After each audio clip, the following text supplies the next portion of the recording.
这里它不能做领航辅助了，环岛它做不了。哎，压线，哎，人工接管。哦，哪有这么病的？不停车了，我操！直接进入自行车道，非常嚣张。你看看，咱们哥过床凳，床凳哥。哎呦！这位置为什么要让我接管？咱的跟拍车都不敢跟着咱走，不行了。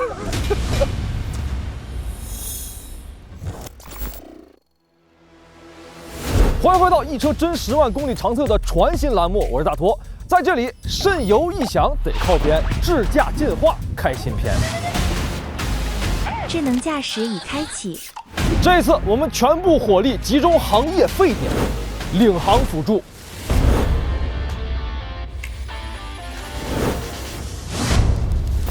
没错，作为智驾长测的首期内容，我们认认真真的从自家车库里找来了几台车。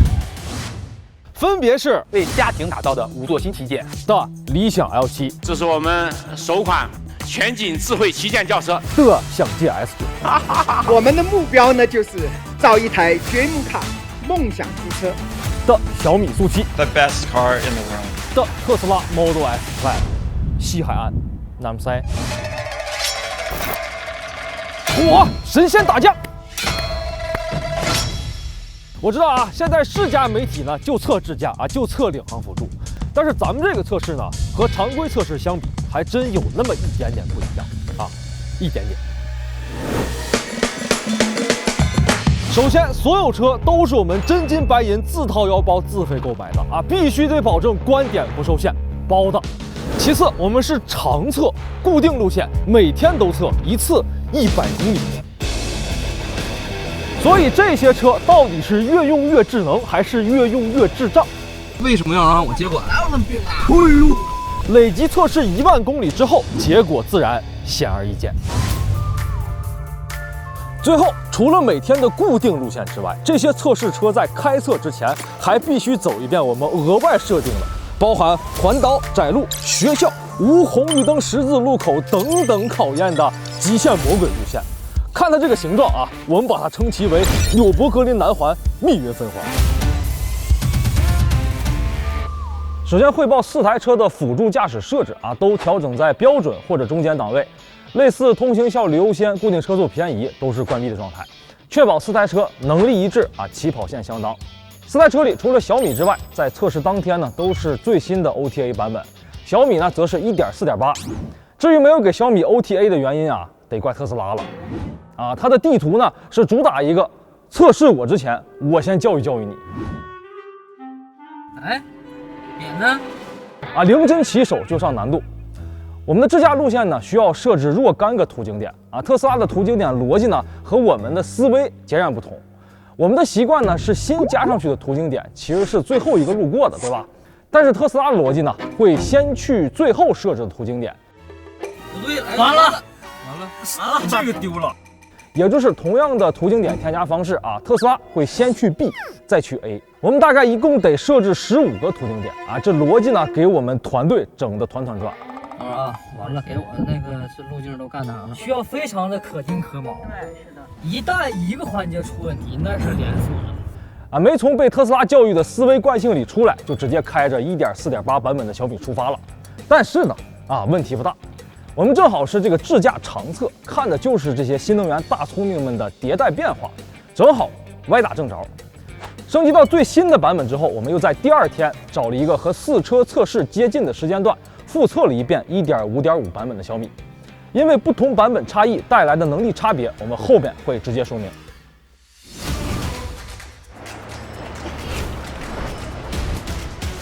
智能驾驶已开启。好了，前摇结束，出发上路。首先是起点到第一个转弯前的一段大直路，啊，属于是考试卷子里头几道选择题啊，难度不大，主要考量的是几点：限速调节、十字路口车道选择、红绿灯行人识别等等。4台车出发到社会道路上之后，统一开启领航辅助，在限速40的道路上，理想和小米啊一脚干到50。小米在经过一个红绿灯之后，又将车速提高到60。这块都提到60了。哦，又涨了。对，它这块就提到60了，速度很快。想界和特斯拉呢，非常严格的按照道路限速40行驶，一副三好学生的样貌啊。这个时候我在思考啊，这个一向激进的特斯拉金盆洗手了，殊不知啊，这是给我憋大招呢。看完视频你们就懂了。那特斯拉在车道里呢，还有一个习惯啊，喜欢贴左走位。在遇到右侧社会车辆轻微侵占我方车道的时候呢，特斯拉是气定神闲、淡定自若啊，一点多余动作都没有，一副经历过大场面的从容不迫。切换到想界的视野，他有一次红绿灯起步提速到39之后，又轻点一脚刹车的情况。这个减速是？具体原因呢，只能推测啊，可能是突然意识到前车距离有点近了，减的有点狠了。然后我们聚焦信号灯路口啊，看看四车的车道选择。太漂亮！理想、小米和特斯拉都选择在中间的直行车道等灯，把右侧的直行加右转车道让了出来。左右都能选择的时候，右边带右转，他会选择走中间车道，一定程度上增加了通勤效率啊，有那么点老司机的意思。走右边是合法不合理。对，想界呢选择了一条合法但是不合理的车道，在左侧直行车道没有车的情况下，选择停在了直行加右转的车道上。不过当时我们身后也没车啊，所以也没人蛐我们。信号灯变绿之后，想界非常礼貌地等待行人通过之后才开始加速。特斯拉呢，同样非常礼貌地等待行人通过之后，绿灯没走，忘记了加速。啊，刷 TikTok 呢。后面这段路呢，想界遇到了一台车道内临停的占道车，于是终于向左侧并了车道。不得不说啊，这个并线时机和幅度都拿捏得恰到好处，非常的舒缓。并线的时候呢，车机里甚至还看不到占道车辆。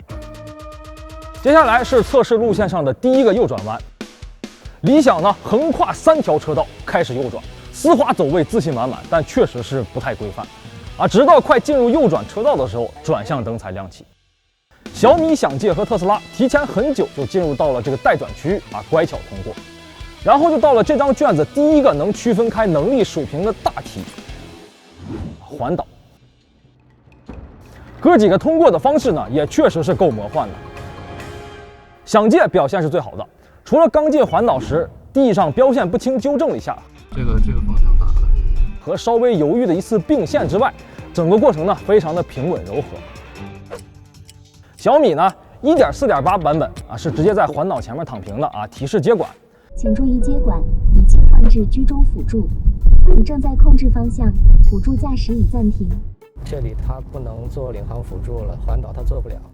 在 OTA 到 1.5.5 版本之后变强了，支持了环岛通行，但是呢水平很难评啊。从航拍镜头能看得出来，它的路线选择有多奇葩。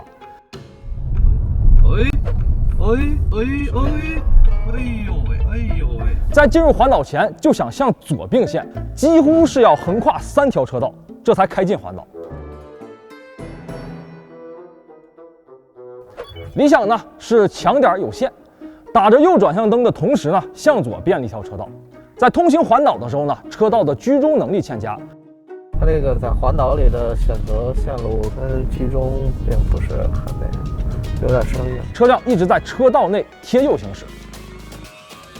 特斯拉进入环岛前的表现非常的丝滑，提前打灯并线，以最优美的姿态、最精准的角度准备驶入环岛，前腰动作堪称完美啊！就当我们想惊呼吹捧一下特斯拉的时候，标准最高15，不能减速啊！环岛限速15，这一招定身法直接打破氛围啊！在没有限速标识的情况下，特斯拉自行将环岛限速设定到了15。啊，我属实是有点懵，以为是法规要求，于是查了一下啊，这个城市普通环岛限速一般是30，同场景理想的道路限速显示是50，想界是60。小米仪表呢没有限速标识，但是自己给自己定了60的限速。特斯拉这个15是哪儿来的？这个有思路的兄弟可以弹幕展示一下实力。然后来到测试路线的第2个右转。啊，3台车呢波澜不惊驶过，唯独特斯拉呢直接来了个大的。我们正担心它会不会压线的时候，压线！啊，它是实实在在来了个实线并线，进入到了非机动车道。我当时心算了一下自己驾照的分啊，应该是够撑完这一圈。反正这上面一堆头。自此，特斯拉是彻底打通了任督二脉，切换到了目中无线的模式。右转后呢，是一个双向单行的路段，接一个左转，四台车呢都没出什么幺蛾子。想借呢是遇到了横穿马路的行人，停车礼让。他左边还看到了一个人想要避，让人家。然后来到测试路线上的第二个左转啊，是一个无保护的左转。虽然看上去呢是一个非常常规的路口，但是三台车呢都不太顺利。小米在10次路口之前呢，需要并线到左转车道。来回吧，并呢？转向灯有动作，但是方向盘转角没有变化。当时左后方也没有社会车辆进行并线的干预。随后小米啊临近实线，停车了，我靠！接管吧。为了保证安全呢，我们是及时接管啊，驶入到正确车道之后，又重新开启了领航辅助。特斯拉呢，路口绿灯之后是低头不语，绿灯不走，又卡住了玩手机呢。您好，看见绿灯怎么不走啊？是车出什么问题了吗？小10秒都不走，只能给脚油鞭策一下。感觉得有7、8秒了，人工介入了。来到响界呢，因为是无保护的左转啊，他一直在避让对向的直行车辆，结果突然，人工接管啊，他瞅准了一个机会要抢行，说是迟那是快啊，这个对向车呢也要贴脸过来了，千钧一发之际呢，紧急人工接管。当时的情景啊，考虑到响界的加速度和对向车辆的车速。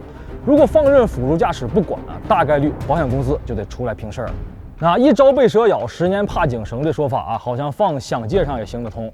在经历这场劫后余生之后啊，响界每次红绿灯起步，哎，这个什么意思？您干预方向盘，我没有干预，它只是动了一下，方向盘都会猛地向右打下方向，甚至是手以正常力度搭在上面都不行。理想的这一次呢，以及后面的几次转弯有点小瑕疵。转弯的曲率略大，直行路段啊，理想在没有红绿灯的路口呢缓慢停车。我们正想夸啊，这是一个教科书级别的行人礼让。哎，他扫着那个红灯了啊！他扫着那个红灯了，他停在这儿了啊！结果发现啊，是他眼神太好，看到了几10米之外的红绿灯，我们人工接管。我要是有这眼神啊，大学高数也不至于补考。我当时呢就是看不清隔壁。但是你别说啊，这是理想的第1次接管。接着测试路线的第3个右转，这个右转的路口带一个行人等待的中岛，理想通过的时候呢，中岛内有行人正在等待过马路啊，带了一脚刹车，车速从23降到了16，但是没刹停，可谓是理想丰满啊，现实骨感，想礼让但没让。我觉得是行人礼让了咱们。再看特斯拉啊，什么青红皂白实线虚线啊，拐就完事儿了，主打一个嚣张跋扈。右侧压实线。接着就来到第4个右转，啊，特斯拉非常丝滑的直接进入自行车道右转，非常嚣张。转过来之后又开始刷 TikTok 了啊，不走了。他是一看见那种门就会停。我们分析呢，啊，当时车前有一个类似小区大门一样的牌楼，这玩意儿呢，在美国可是少见。对特斯拉来说呢，可能多少有点懵逼，啊，所以为了保证安全而停车。哎，你大爷呀！你给我干哪儿来了？估计后续迭代几个版本之后呢，就没这问题了。我右脚一踩，鞭策一下特斯拉啊，继续测试。右转过来之后呢，是一个双向单行路，叠加行人、机动车、非机动车、快递3轮 buff， 非常考验车辆的障碍物识别、绕行和博弈的能力。看一下理想和大爷的博弈啊。敌不动我不动，你若想动，你看我让不让你动？最后还得我先动，啊！初次见面几组步伐，走出了老友重逢的默契感。跟行人互让啊，对，他也卡了。从画面中呢能看得出来啊，理想对于准备横穿马路的行人保护还是非常周全的，也非常的老司机，刹车的时机和力度把握的都刚好。之后路况又上了点难度啊，有逆行的电动车、快递3轮，还有公共道路上占道的社会车辆。虽然理想每次让行的距离都相对极限啊，总会让驾驶员捏把汗，但是呢，也是该让的让，该绕的绕，一点都没有拖泥带水。那同一个占道停车场景，看看想界的反应。不行，他现在自己非常的纠结，然后缓慢通过。他先是把车速降到了1、2速度如行，然后经过短暂的思考之后，选择了绕行。在绕过去大半的时候，啊，车自己又不想走了。行百里者啊，半90，想界这就要停车。为了避免他人通行啊，我们进行了人工的接管。试问小米和特斯拉在这一场景下的表现如何呢？只有未知数了，因为大哥已经把占道停放的车辆挪走了。可能他也没想到啊，这怎么看着留的空当不小，有些车就这么难往开绕呢？然后说说小米啊，这条路呢有一小节窄路，在经过一组桩头之后呢，分成了双向单行车道。1.4.8版本的小米在经过的时候呢，走错了，走逆行了，走逆行了，这儿逆行，顺势进入到了逆行车道。OTA 到1.5.5之后呢，就改成了顺行车道了。回来了，哦，这个速度，限速30，然后它40。这个1.4.8版本的小米在经过一个无红绿灯的小十字路口的时候呢，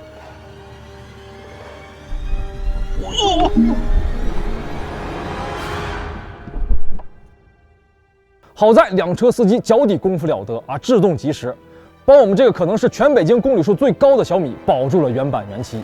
副驾同事呢也真是吓得够呛啊，说从来没见过这么高大的小面。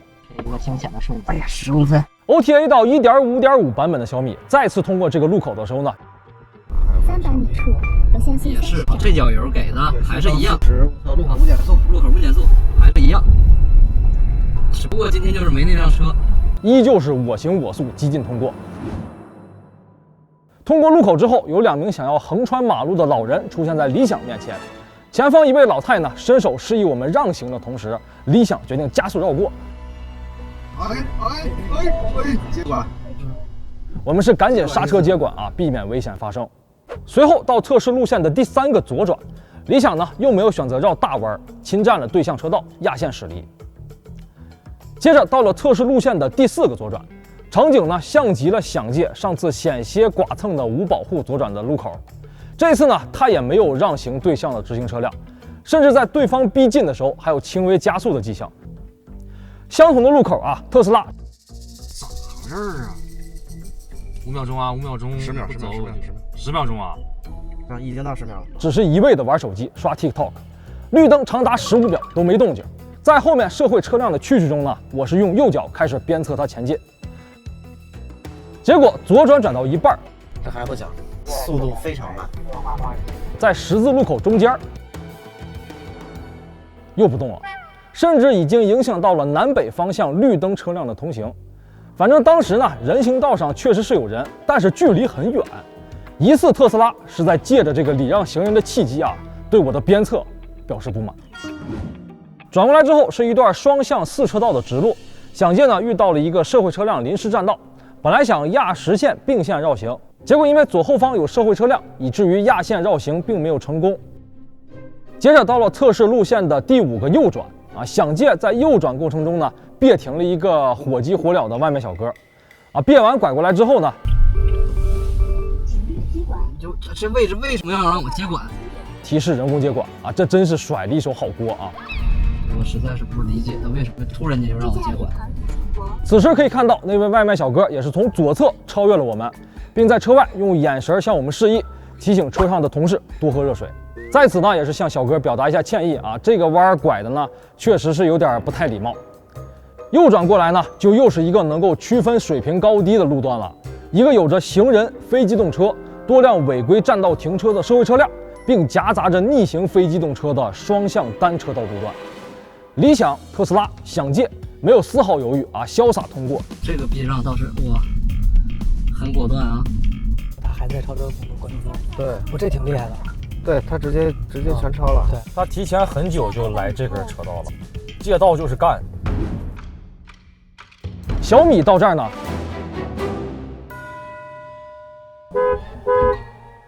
哎，宕机了。你正在控制方向，辅助驾驶已暂停。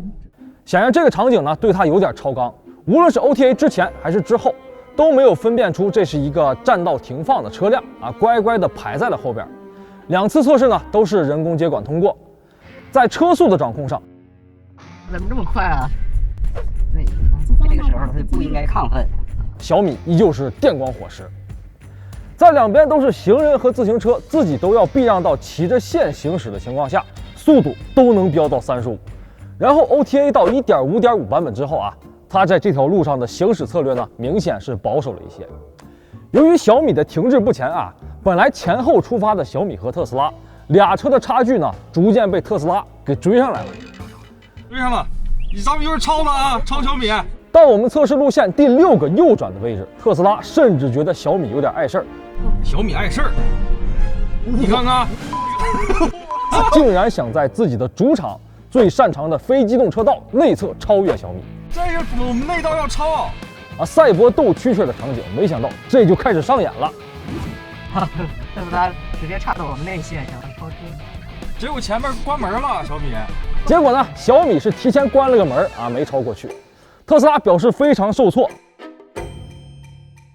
怎么又不走？然后又不走了。然后开始掏手机刷 TikTok。在应对此场景，我已经非常熟悉了啊！右脚一鞭策，给我开！这条直道呢，有一个非常复杂的十字路口啊，没有红绿灯，各种行人横穿，对车辆的考验极大。测试车们呢，来到这里也确实表现得非常的谨慎，礼让所有行人，确保安全之后才会缓慢通过。想借这台车呢，在礼让行人之后，还得到了赞赏。哎，行人感谢了我们，这个非常有意思。其实是感谢我，要感谢华为。特斯拉呢，礼让行人之后，哎，反手就是玩手机刷 TikTok， 哎，又不走了，只能是给油接管。我等5秒我就走了，5、4、3，能走了，其实不走。2、1，好，回加油啊！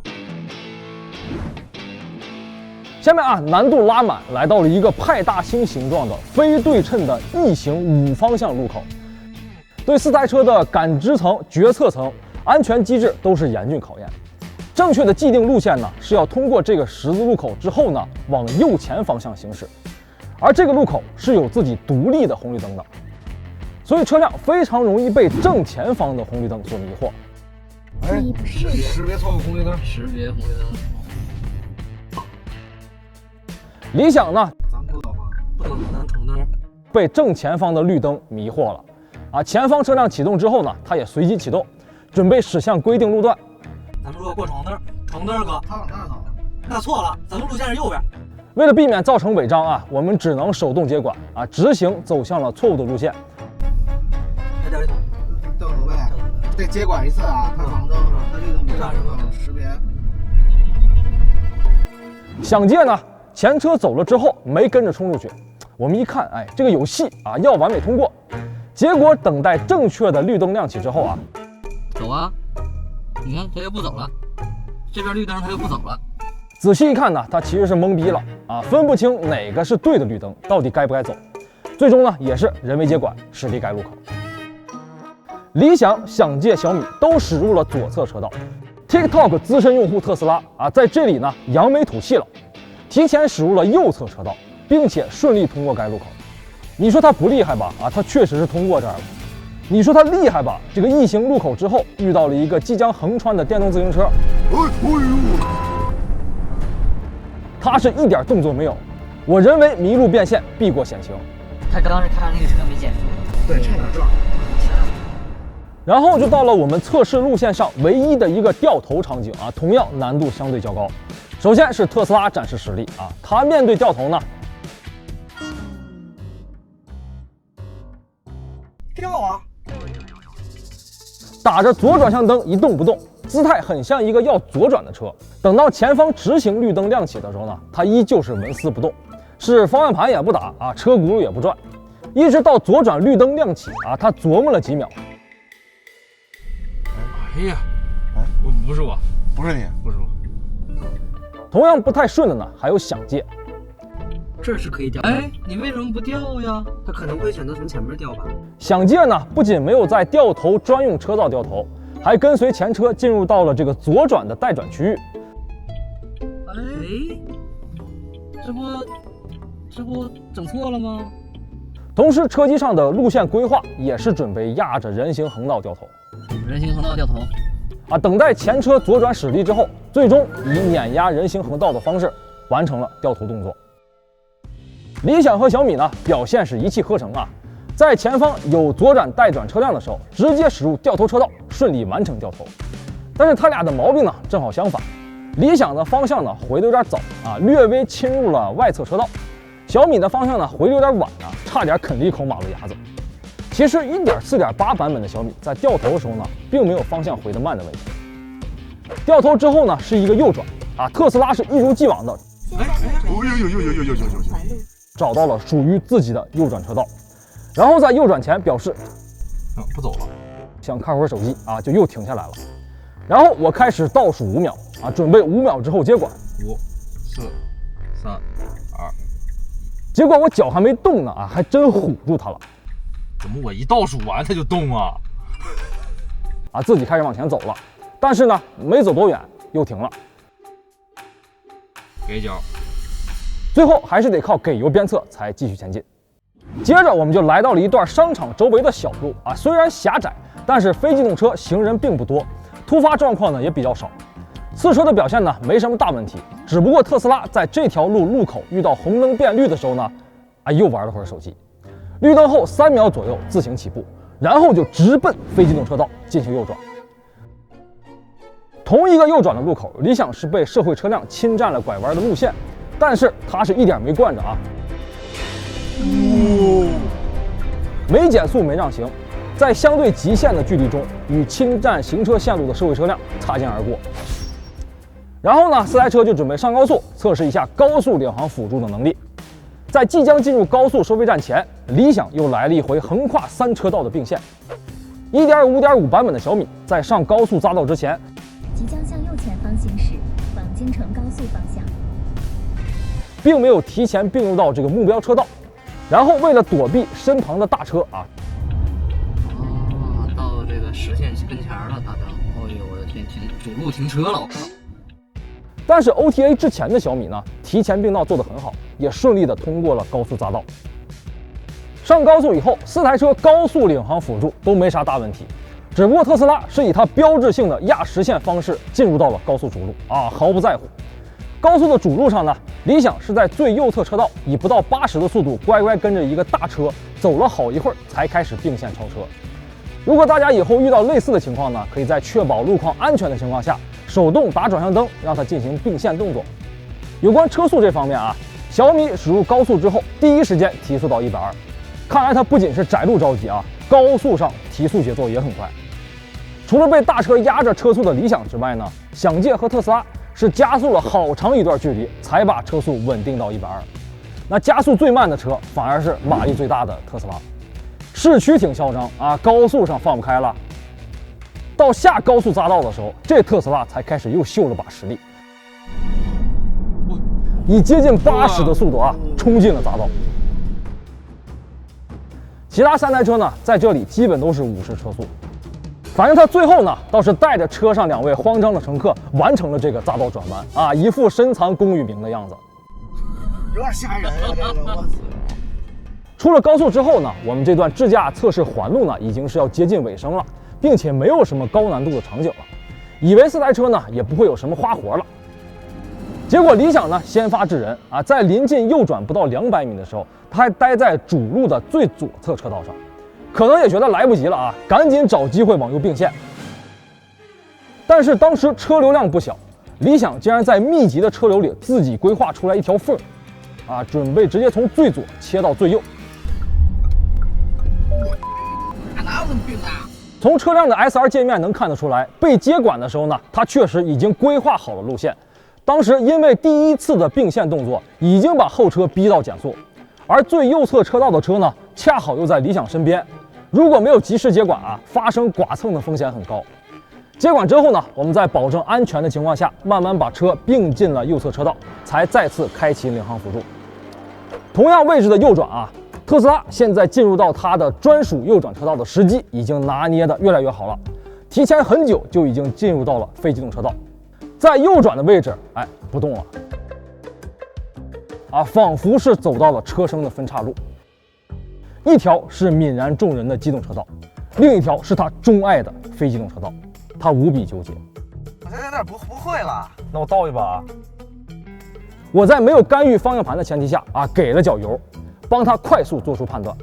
最后在方向盘像拨浪鼓似的反抗之下，他决定，哎呀，脾气倒挺大，做自己，选择非机动车道。此时我们的跟拍车都懵了。他往哪走？回家，咱回家吗？啊，也犹豫了一下，选择在主路默默跟随。咱的跟拍车都不敢跟着咱走，不行了，不行了，不行了，不行了。行，这个晚了，这个晚了，出来点。右转之后到终点的最后一段直路，小米呢？这是什么意思？哦呦，主路，奔着一条错路去了，要出主路。当时导航路线没有问题啊，从 SR 界面判断呢，他在接管瞬间其实已经意识到自己走错了，准备纠正并规划好了路线，同时转向灯已经打上了。不对，退出。但是呢，时机有点太晚，我们人工接管。